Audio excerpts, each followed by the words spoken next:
This video is about Indiana Jones.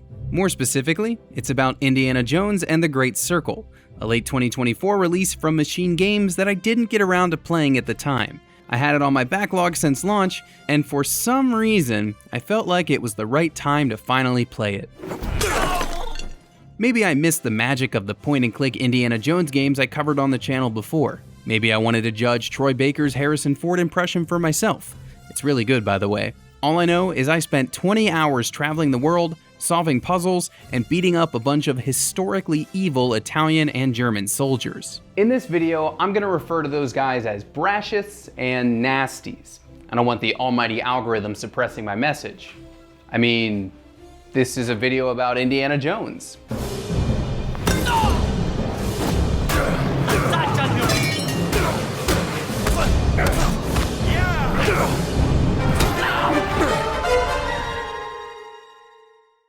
The Great Circle starts with a playable version of one of Indy's most iconic scenes, swapping a golden idol and running from the boulder trap that the idol was wired to. It's a tutorial for the action parts of the game.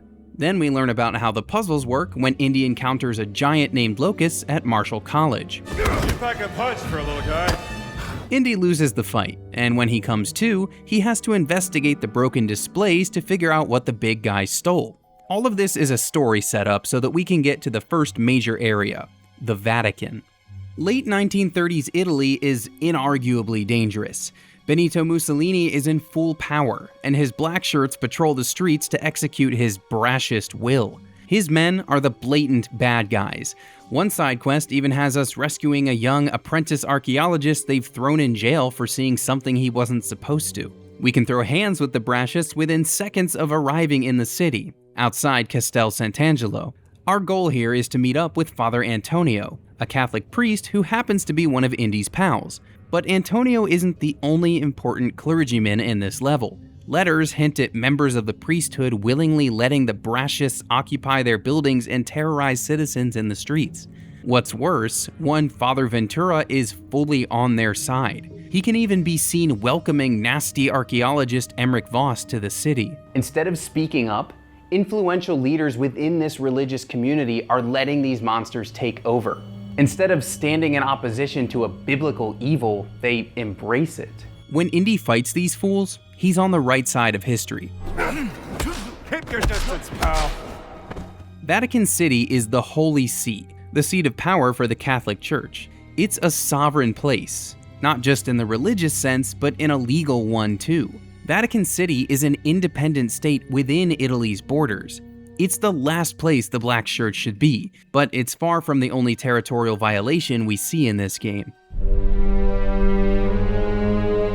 While visiting the Vatican, Indy meets a journalist named Gina, who becomes the game's love interest. Together, they follow Voss to his next destination, Gizeh, home of the pyramids. We already know that the nasties have no problem entering territory that isn't theirs. They have no business being in Egypt, yet here they are. Vatican residents were being harassed by Mussolini's men, and here the people of Gizeh are being forced into labor for the enemy. There are German dig sites all across the region, dug out by Egyptians who have actual respect for these historical places. To beat the nasties to the treasures they seek, we'll drop into several different burial chambers and ritual sites ourselves. At least all those big holes in the ground make it easy to push the guards in. Back at the Vatican, Indy and Gina discovered a treasure chamber beneath the city. This room was full of stolen relics from around the world. Considering how much work it took to even find the treasure chamber, we can assume a lot of the goods were stolen in secret, collected over centuries. In Gizeh, the looting is happening right now, out in the open. History is being stolen or outright erased right in front of the people who it belongs to. The nasty troops, led by Officer Victor Gantz, are setting up shop, defacing monuments built by others, and raising their own flags over them.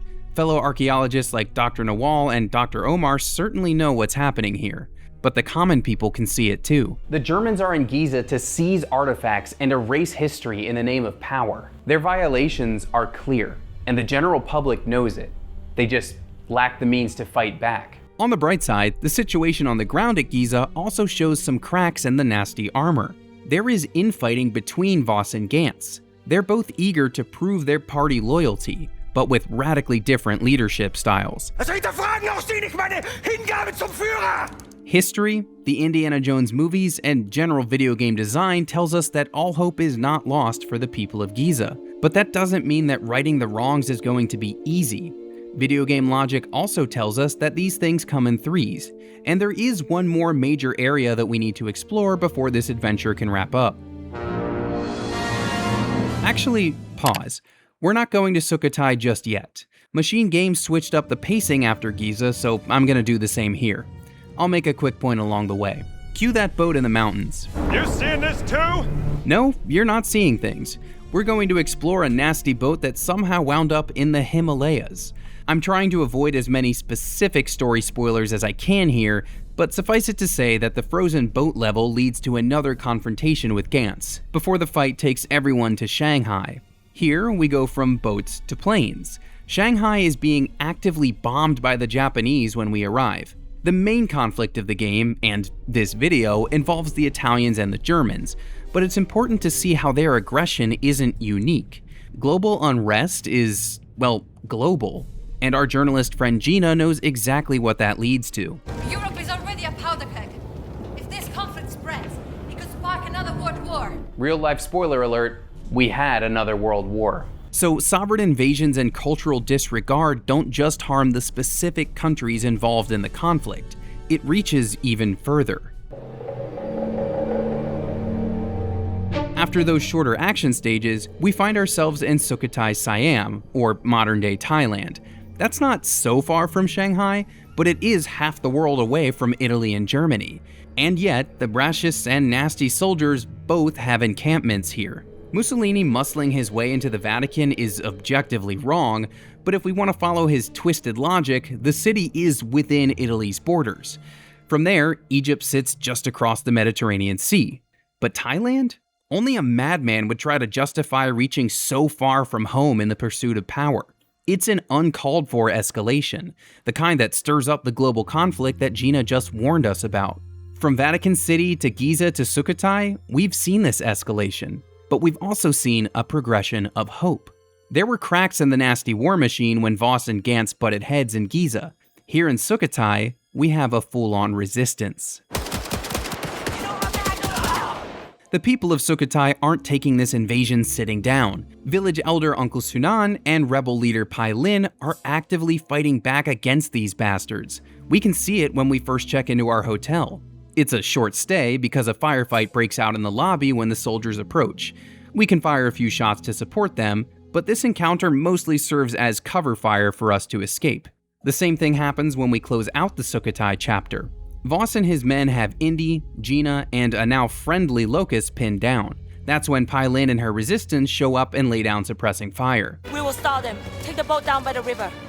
And good luck, Dr. Jones. It's the last we see of them, but there's an implication that the people will keep on fighting after we've left the area. We need to keep fighting too, since Voss does manage to snatch Gina during our river escape. The lesson here is that local communities can spark hope when they stand up. When people band together against an evil force in their own backyard, accepting the risk and consequences, change begins. Victory follows. Our final stop is the Ziggurat of Ur, which stands in present-day Iran. Locust and his giant brethren rush in to protect the sacred site, giving us a chance to rescue Gina and peek inside this final excavation. Be warned, the biggest spoiler in the whole game is in there. The Indiana Jones movies use Christian icons like the Ark of the Covenant and the Holy Grail as their MacGuffins. In this game, the ultimate prize is none other than Noah's Ark. All those treasures beneath the Vatican weren't enough for these people. They're also looking to turn a biblical icon into a battleship.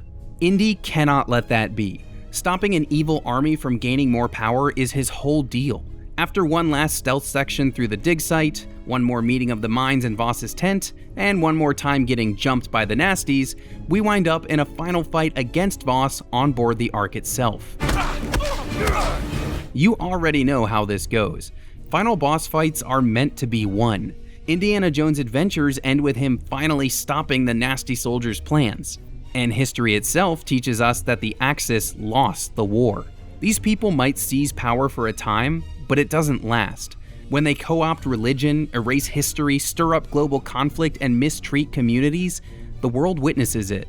Eventually, the world retaliates. Some people see this evil state coming ahead of time and try to warn others. Some people are tricked or grifted into serving that regime for a time.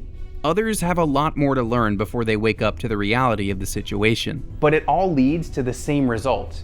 Evil will not win in the end. This video was about Indiana Jones.